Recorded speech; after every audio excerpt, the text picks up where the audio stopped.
Here from Butwal, officially Butwal Sub-Metropolitan City, a sub-metropolitan city and economic hub, which is a sub-metropolitan city in the Lumbini province in the West Nepal. We are here today with our first ever qualifiers, and we're starting with that Asia region, our first ever qualifiers for the ESL SC2 Masters Summer Edition. I'm your host, Yaku of Dizaku, and with me is El Señor Conejito que tiene huevos para ti cariño, Light _ VIP. How we doing, Light? Oh, happy Easter. Welcome, everyone. Welcome back, everyone, to, as you said, ESL Masters Summer 2023, the very first season here of the ESL Masters event. And it all begins here. It's going to be a very long weekend, of qualifiers for the Asia region, the Americas region, the European region as well, open qualifiers and closed qualifiers. It's going to get crazy, it's going to get intense, and it all starts here. Indeed it does, with a cheeky little PvZ on Ancient Cistern. Over here in the bottom left-hand corner map, starting all the way in this bottom left-hand corner, we have our red Zerg player coming out from the land of India, representing Alpha X. We have Demi. And spawning in the top right-hand corner of Ancient Cistern, we have his opponent. We have the Protoss player, the blue Protoss from Singapore, representing Unidos por el Vicio. It is LeoRusher. I forgot he was on the LATAM team. I mean, you may have forgotten because he joined it recently. It's okay. It's it's a recent acquisition here from Unidos por el Vicio, and yeah, it's great to see both of these players. It's great to see LeoRusher back as well. I know he has been back laddering recently over the past couple of months leading up to this event. I say a couple of months, I think since like early January, maybe February sort of thing. So it's great to see him back, and this is a bang of a first round match. Yeah, it really is. Obviously, we do now have the new format where a lot of regions have been consolidated, but LeoRusher versus Demi, I feel like I remember seeing this in an ANZ Champs back in 2019 or whatever. Yeah, back when ANZ Champs was open to the Southeast Asia region, I agree. LeoRusher was a part of that, and he cheesed his heart out. Oh yeah, living up to his name. Yeah, since then, you know, he has been able to evolve as a player, and he doesn't just cheese, he's more than just that. But it's great to see him, especially because I think nowadays we can say that he's probably the best player in Singapore. Come and gone are the days of Blisk. Hero isn't active anymore. Nameless is still out there, as well as Chocolate. I believe Chocolate is even a part of the bracket, but LeoRusher has been able to kind of solidify himself as the best, I would say. Yeah, I definitely agree with that. He's, on top of that, also the most active. Like you said, just laddering and grinding games, a lot of games ever since January or February. So until we get to see that Brorios show match between him and Chocolate or Nameless, yep, I'm going to say LeoRusher is the best player from Singapore currently. Yeah, you guys said the best player from Singapore going up against the best player of India already in the first round. As a reminder, this bracket is single elimination. !B in the chat if you guys want to have a look at the bracket yourself. It is a brutal format, but 4 players will qualify. Oh yeah, and we have a lot of signups today. Obviously, this isn't going to be our only open qualifier. There will be another one tomorrow, but it's single elim with 44 participants. That means only 8% of our players are going to qualify for the closed qualifiers. That's math. That's math. Wait, it might be 9%. It's okay, Bobby. It's okay. Close enough. As we do have a standard opener here, and that's important to say because LeoRusher in the past, we have been able to cast him for many, many years at this point, ever since 2018, 2019. LeoRusher is going for a standard opener, not a cheese. We have a Stargate and Oracle first, not something crazy like a Twilight Council. No 2-base all-in coming from him. Yeah. Pretty standard, pretty macro. He's even trying to go for a 3rd base right now. Yeah, the Adepts are already in position as well, bearing in mind that the Adepts opted not to harass across the map and not to really try and get too much damage done. Instead, they're more concerned with keeping this probe alive and making sure that this 3rd base is safe. I don't like it. Well, I do like it, Light, but I'm not used to LeoRusher playing this safe. It's strange to me. He's even getting 2 forges. Okay, 2 forges to get upgrades. That makes sense. I was worried for a sec. If he was gonna get a forge just to turtle up on 3 bases with cannons, that would have really started worrying me. But yeah, you're like, you haven't these seen are for LeoRusher. upgrades. You haven't seen him in like 6 months to a year, and you're like, who are you? What have you done with the real LeoRusher? You're not him. Who are you trying to fool? But yeah, you can never replace him. It's pretty crazy, especially the double forge, because this is not normal, by the way. I know you'll kind of play it off as, oh, double forge for upgrades, right? Usually it's a single forge and a Twilight Council. The Twilight Council has been delayed in favor of the second forge, and I'm curious if that was intentional, because we can only see one upgrade being researched at a time. I have a feeling that wasn't intentional.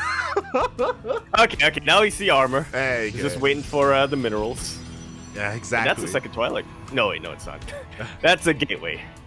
Thankfully. So, yeah, a very, very macro-oriented, very kind of passive style here from LeoRusher. Because the Twilight Council was delayed, that means your typical +1 blink timing is going to be a lot later as well. So, LeoRusher is going to be going for a bit of an offbeat, off-meta timing. And as a result, Demi is going to be free to drone to his heart's content. And that's kind of what he likes doing. It really is. I think you touched upon it. We touched upon it a little bit in the past, but compared to some of the other Southeast Asian Zerg players, Demi is not typically one to be hyper aggressive right out of the gate. He likes to get to a pretty comfortable economic position. He likes to get a pretty safe number of drones, and then he'll swarm you in all directions. Exactly, he is the more macro-oriented Zerg player here, but he does have a bit of a twist of things, and already these queens getting caught off of creeps, so they cannot transfuse, but they will back off, and Demi handles this beautifully. Yeah, saves both of his queens, even manages to inflict a lot of hull damage into one of these oracles. LeoRusher is going to have to think twice before dipping in with these oracles and trying to get more damage. Yeah, LeoRusher, he was trying to pull. He's not looking. No, he is not looking, but Demi was looking. And he handles it quite well. Meanwhile, here's that timing we were talking about. +1 or 1-1 is about to kick in. LeoRusher's rushing across that. Before that happens, Spire is on the way. Demi was looking to go. He was looking to go into mutas, but oh my god, a nice bait here with that stasis trap. Really was. Thankfully for Demi, though, he also didn't neglect his ground army. A lot of roaches coming out. If he got mutas right now, they would just die to the stalkers. What he really needs more than anything is to get a really good concave with these roaches and ravagers. Oh my god, the biles connect on the oracles, by the way. The queen DPS as well. The oracles go down, and now these stalkers are going to be very vulnerable to lings, but Demi doesn't really have too many lings. It's roaches and ravagers, and he needs a buffer for this army. Yeah, now he's pulling all of his drones, which are going to help him buffer a little bit. Blink was off cooldown, but LeoRusher is quick enough to respond, and he backs away, dodging all of those biles. Demi, he needs to wait a little while longer to get all of his units together, but LeoRusher senses weakness, and he pounces on top of his entire army. He's literally not producing anything. He is focusing 100% on microing these Blink Stalkers. Yeah, and GG gets caught. LeoRusher with this 1-1 timing breaks the defenses of Demi, and he takes game 1. I gotta be honest, Light, I wasn't very convinced. I looked at that double forge, and I thought, well, Demi's gonna have sure, having extra armor is nice, but Demi's gonna have more time to get more drones, to get more units out. I don't think that +1 armor is going to make up for the fact that the timing is a little bit later, but turns out no. If you are able to still find that moment where your opponent is in the middle of their transition, you can just attack, micro well enough, and win the game. Yeah, very well executed there from LeoRusher. We saw Demi was not prepared at all. You know, he was droning for the most part. He wasn't making an army until that last moment. And we saw that even though he was prioritizing +1 melee for Demi's own army, he didn't have any lings. He literally had like only a handful of lings there available to him, and you desperately need lings here in this situation to go up against these Blink Stalkers. Blink Stalkers have a really hard time against them because there are just so many of them. They do a great job at tanking for the Roach Ravager. And again, Demi just caught with his pants down. Yeah, kind of feels bad for Demi here, because you can see that he was trying to get all of the units that, or trying to play in the way that he's most comfortable with. We know he loves his mutas. We know he loves his he loves his macro play.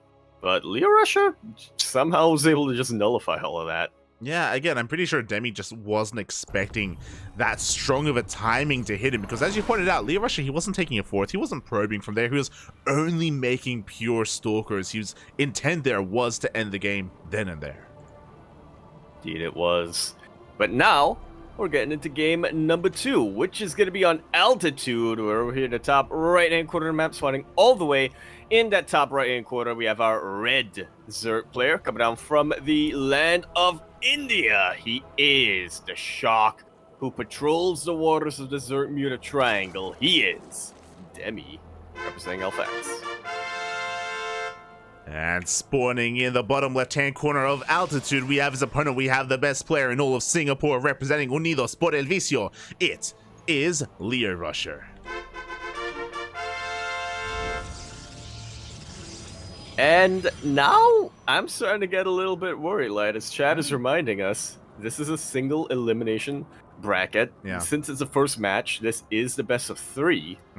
When I was looking at the signups today, I thought, okay, the players who are most likely to qualify today and or tomorrow, Demi was 100% in my top 3. Yeah. But now he's one game away from getting eliminated and having to try again tomorrow. That's the thing. It's such a shame that both Demi and LeoRusher have to face off so soon, because you could make a good argument that both of them should be able to qualify. You know, they're both good enough.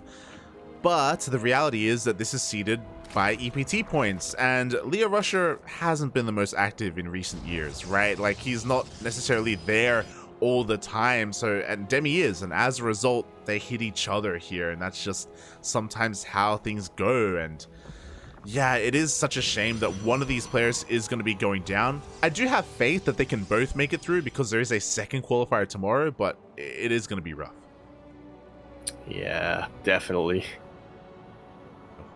I have to imagine that, stacked as today's bracket is, it is still a Friday. Tomorrow's the weekend, man. Yeah. We have a lot more players coming in. True.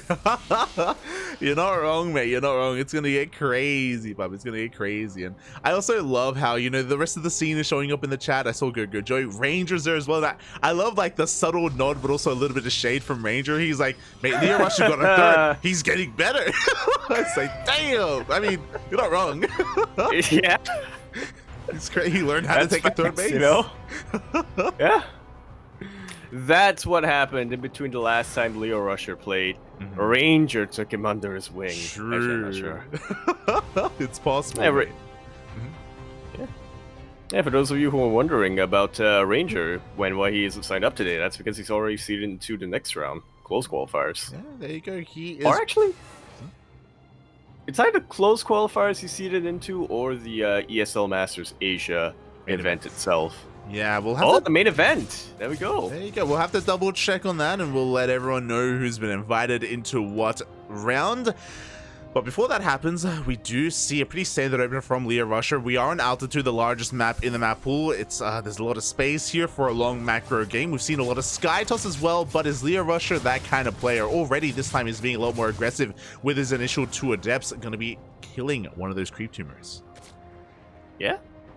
Just a little bit annoying, especially at the start of the game. Queens haven't been able to bank out that much energy. It's gonna be a little bit of a delay to Demi getting a comfortable creep spread around his bases. Definitely. And once again, LeoRusher is going for a Stargate opener. We do have an Oracle first. The Adepts make it all the way back home. They're already wedged in between the gas guys in the middle. They're going for the probe though. Up. And the probe will go down. Little way to reciprocate the damage dealt to that creep tumor. Demi going back once again. He wants to deny it again. He wants to delay it again. He wants to delay it again. But the probe is a bit too quick. This time the probe will survive. This time LeoRusher will get his third base a little bit delayed, as you were saying, but not the biggest of deals. Meanwhile, we do have a different follow-up, and I appreciate this. I appreciate that LeoRusher isn't a one-trick pony. I was worried that he was going to go for the same build. We do have a much more standard follow-up. Yeah, that's one forge this time. That's half the amount he had last game. That's math, mate. You're on a roll. Math? That's math. Are you the real Yaku? Is this the real LeoRusher? What's going on? Am I the real live VIP? Oh. Oh. We have to check the pants for that. Okay, oh my god, shaking my head. And as we get into this, speaking of pants, massive shout out to a couple of people in the chat. Muppet did resubscribe for 3 months in a row. Not just Muppet, but also Phaser213 also resubscribed for 2 months in a row. I didn't really see an opportunity earlier, but thank you so much for resubscribing. Yeah. Heart. Quack. Quack. Quack. Oh, wait, no, you said 2. Wait. Thank you so much. As we do see the double Oracle getting across the map, but getting wedged in between these queens, already taking a bit of hull damage. Once again, Demi's Oracle defense has been pretty good this entire series. Yeah. He's been harassed one too many times by the likes of Beastork and whatnot. By the likes of Beastork and Pez. Demi, he knows how to deal with oracles. Yeah, that's too soon, Poppy. That's too soon. Beastork did take down Demi in the most recent GPO. Oh my god. But yeah, so great defense here from Demi. He's been able to defend off all of his bases and work on his drone count. We're up to 70 at this point. I do feel like this is a decent spot to stop, and we already have Roach production commencing for our Zerg player. Yeah, definitely a much more different approach coming out from Demi this time. Not going for that Spire, instead just trying to get as good of a ground army as possible. Yeah, exactly. He's not taking up as freely as he was before, and he's being very conservative. I'm relatively conservative with his droning, and now he's already working on his army. This time he will not be caught with his pants down. This time he will be ready for that push, as this is hitting with +1 and Blink.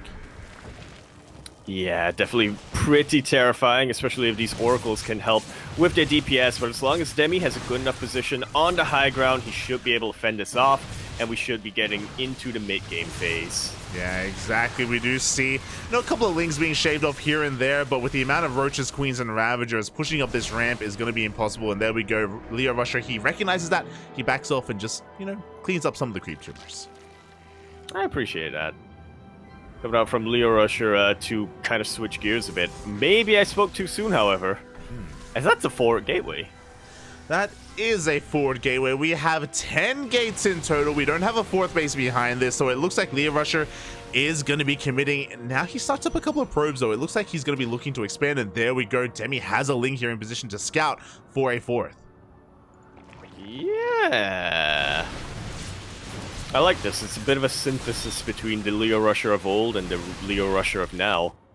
He is expanding, but he's still sending out that forward gateway. I say he's still expanding, but he's not dealt with that ling yet. He hasn't. He's working on +2. He's working on charge as well, so he's looking to transition his army at least, and we should be seeing a 4th base soon, but for the time being, his focus is here on the main army. He's trying to bust on through. Again, not a lot of lings available for Demi, so LeoRusher can trade relatively well, but Demi just threw down a Hydrogen, and we now have Hydras on the way.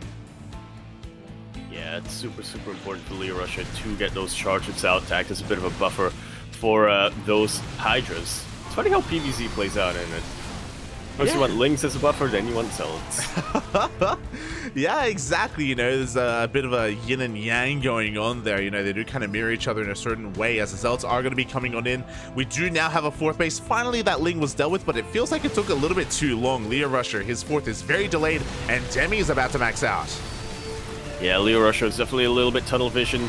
A little bit indecisive as well, but he finds a fantastic position to start fighting off the high ground, on the low ground, eats a couple of vials, but now the zealots are coming in for a flank. A lot of these stalkers are starting to fall. LeoRusher still microing his heart out, but he cannot contend with the sheer numbers Demi is pumping out. Yeah, this charge is just a little bit too late. If it was a little bit earlier, I do think LeoRusher would have been able to clean up the army, but again, he just doesn't really have a robust enough economy to sustain these losses. I do believe that this was a more efficient trade for LeoRusher, but he just doesn't have the numbers. Yeah, it's one of those many situations in StarCraft 2 where you can make a very efficient trade, but if you don't have an economy that can back that up, your opponent, who had far who made far more losses, is actually in a better position. Yeah, exactly. As Demi's looking to remax here on a Roach Hydra, LeoRusher has to respect this. He's once again dancing with this army, finally saturating that 4th base, but as that happens, Demi is getting a 5th as well. He just hasn't really given up too much ground. His workers have been left untouched, and LeoRusher goes back home. Yeah, this is the right move from LeoRusher. He needs to calm down a little bit. He needs to go back and take inventory of what he actually has. He's getting a Templar Archives now, which, again, feels like he could have gotten it a little bit earlier, but better late than never, I suppose. Yeah, I suppose he so. He needs transition. Yeah, but like he's been stuck on this like Swarm Toss composition for so long. He looks like he wants to get into Archons and into Storm as well.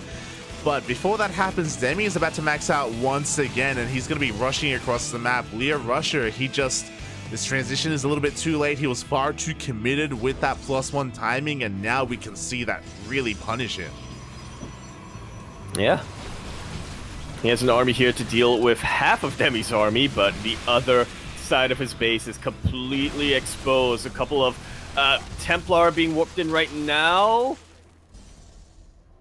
Yeah, but there's no Storm. There is no Storm, but they're forced to morph into Archons. At the same time, we do have a counterattack on the left-hand side, and LeoRusher, he just doesn't have enough supply to defend both places at once. He can take on half the army, but not the other half.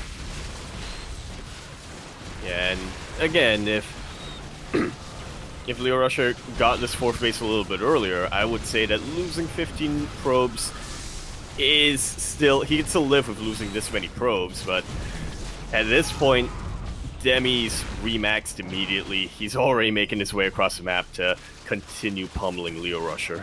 Yeah, exactly. And again, going for this like really aggressive timing attack from the Protoss, I don't think it really works too well on altitude of all maps as well, right? This is the largest map, the longest rush distance as well, and if you want to be aggressive, it's a bit of a tough ask. And LeoRusher, he loses his 3rd base. He is knocked down to only 3 bases mining. Yeah, and he's about to be knocked down to even fewer than that. He really is, mate, as he's trying to hold on to his 4th base. At the same time, his natural has been compromised. Gateways are being depowered.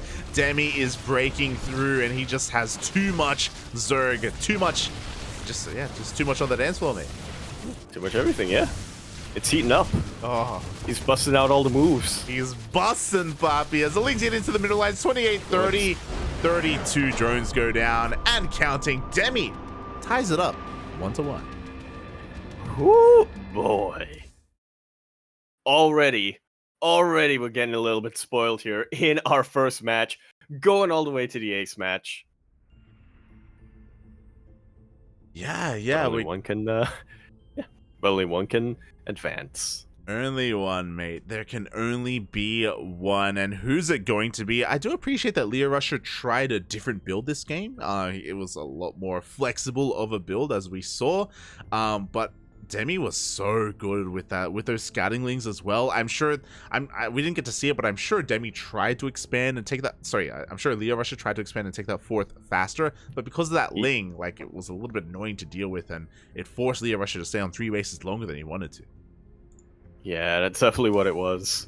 I feel like it's one of those things that a lot of players experience at some point where, you know, they're concentrating on their push.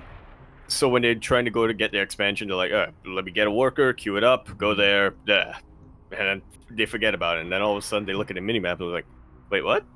Oh, well, let's just queue up another worker to go there, build another base, and get back to the front line. And then a little while later, look at the minimap. Hang on. And then they queue up the worker, go there again, and then focus. And then they focus their attention once more into the army, and it's like. And then suddenly that one ling has like 10 kills. And it's like, what's been happening? What's going on? I could have sworn I threw down a 4th. I'm not losing my mind, am I? Maybe a little bit, but you were. Did my hotkeys reset? Like what? Smooch, Papi, smooch. So yeah, Demi was just doing a great job at just having map control, map vision as well, really respecting the build of LeoRusher, the timing attack, and yeah, Demi, I don't think he lost many. Maybe he lost 1 drone that game. Like, even the early game Oracle defense, once again, was insane. Like, Demi didn't lose much of his economy at all. Oh, yeah. He was a lot more productive this time after game number 1, but now We're diving into the ace match to figure out which one of these players advances to the next round and which one we'll have to try again tomorrow. It is gonna conclude on Gressvan. We're in the top left-hand corner of the map, spawning all the way. In that top left-hand corner, we have our red Zerg player coming out from the land of India, representing Alpha X. He is the shark himself. He is Demi. And spawning in the bottom right-hand corner of Gressvan, we have his opponent. We have the Singaporean Brodos representing Unidos por el Vicio. It is LeoRusher.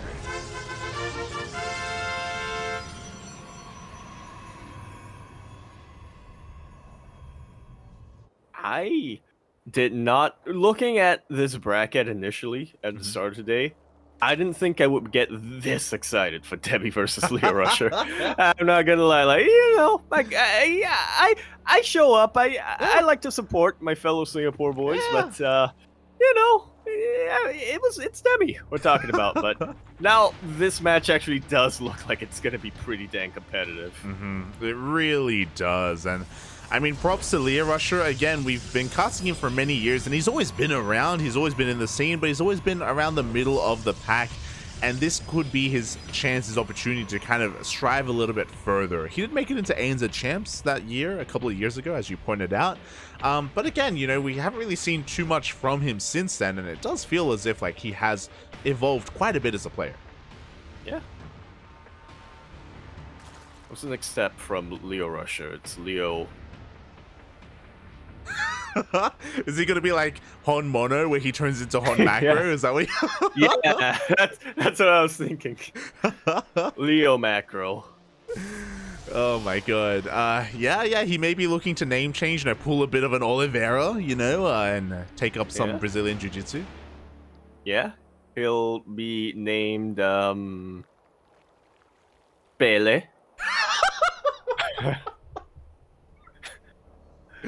Pele. I don't think he does any martial arts at all. I think if he did, he would die. I think Not anymore. not anymore. Oh my god. Man, now you're just making me think of, I think there was a movie called Shaolin Soccer or something like that, where it's like... Oh, I remember that movie very vaguely. I loved the dub on that. Oh my god. The dub was way better than the sub. You're lucky we're not casting any of the weeb teams right now, mate. That's blasphemous what you just said. But yeah, for the time being, you know, we're getting into the ace match, and once again, pretty standard openers overall. LeoRusher just sticking with his Stargate openers. Yeah. Curious to see how he transitions from here. We kind of went from Ancient Cistern, which is more of a standard map, going into Altitude, which is a very large, very economic map. And now we're in Gressvan, which, I mean, it's a fairly short rush distance when it comes to a map, and that's something Demi's taking advantage of. He wants to see what he can get away with by sending all of these lings across the map as quickly as possible. But at the same time, because of where the ramps are located and all these choke points, you can still defend relatively easier.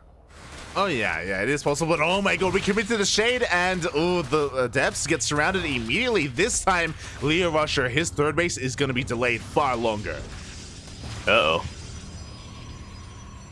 Yeah, a little bit of a miscalculation there from LeoRusher, thinking that, you know, those shades were thick enough, they were able to fill in that hole between the gas and the mineral line, but it was not to be. There was just one little gap in between that the lings were able to slip in through. Yeah, exactly. So as you were saying, just a little bit of miscontrol from LeoRusher, also being punished for sending his first Oracle across the map.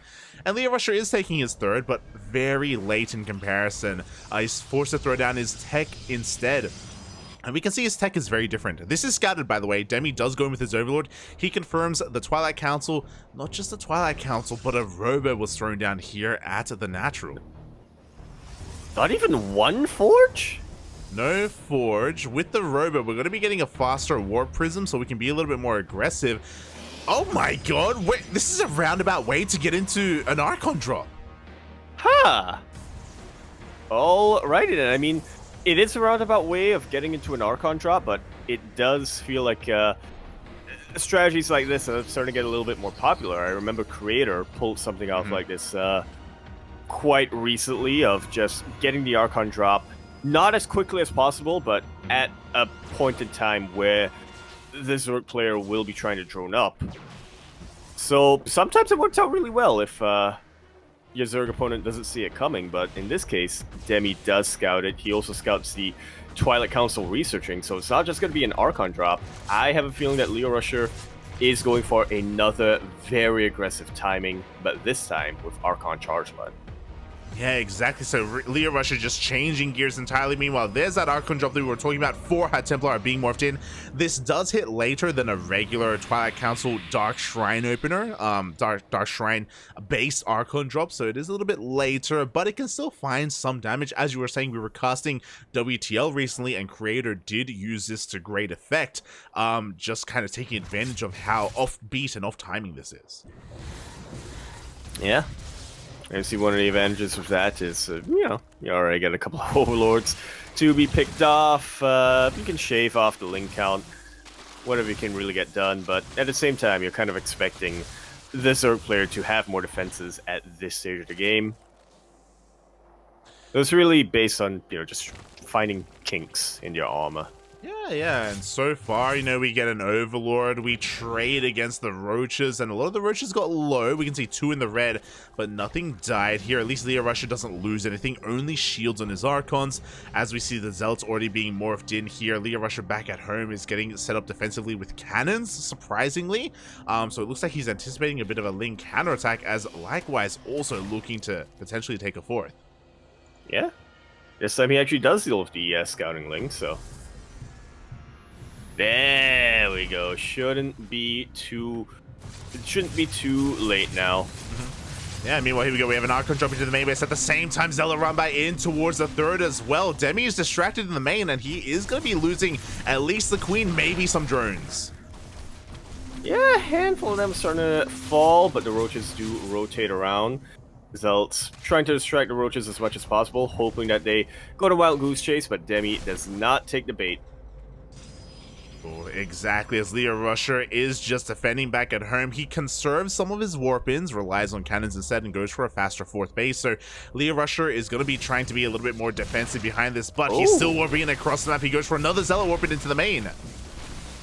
Yeah, and it looks like the Zealots by the 3rd base are trying to go in for a bit of a flank here. The Zealots immediately dealt with. One Archon goes down.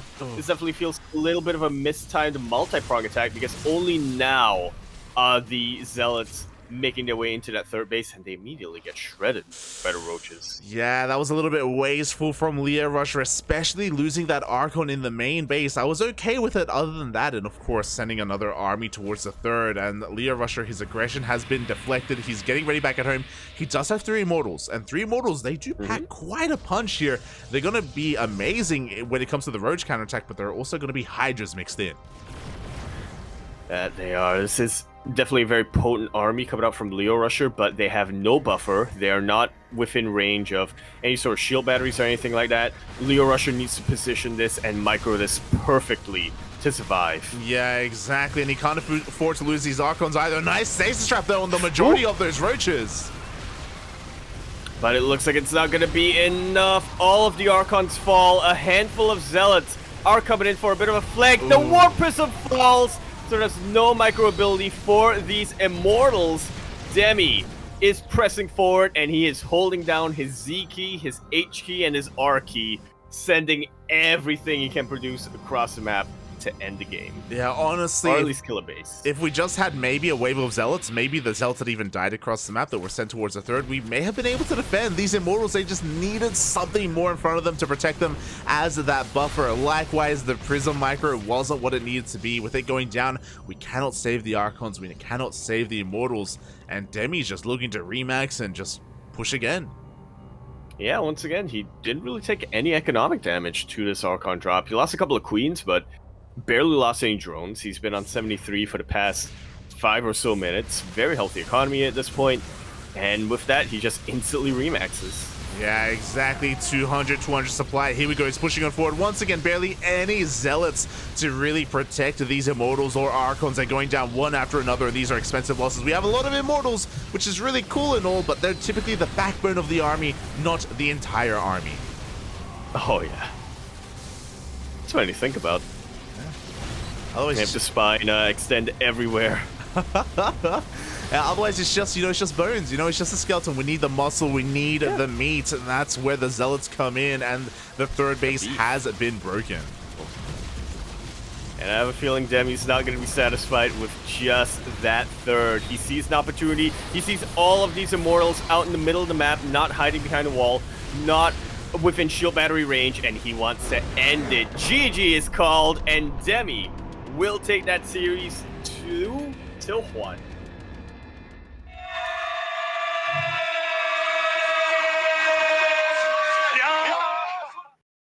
Very nicely done here from Demi, but a very exciting showing from LeoRusher as well.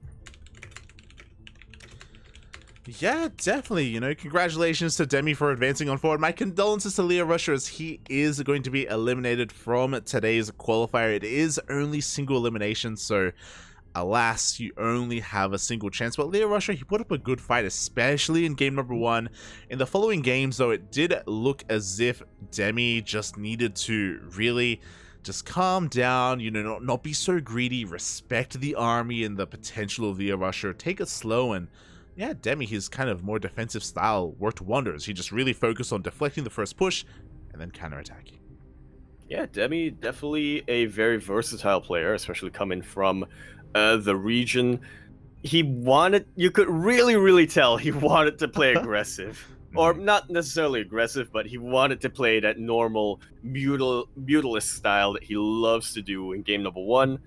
But that got pretty much completely countered by the timing attack of LeoRusher. Game number 2, game number 3, he recognized what was going on. He made a couple of adjustments to his builds, and yeah, he just swatted away any sort of timing attacks coming his way, any sort of harassment as well on Gressven. Yeah, very nicely handled by Demi. And again, you were mentioning it at the beginning of the cast, but Demi is one of the players that we are looking at to qualify today through this bracket. But we'll see if he can make it on through, because now may be a good chance for us to just take a bit of a moment to actually look over the bracket and have a look at all the matches that are going on right now.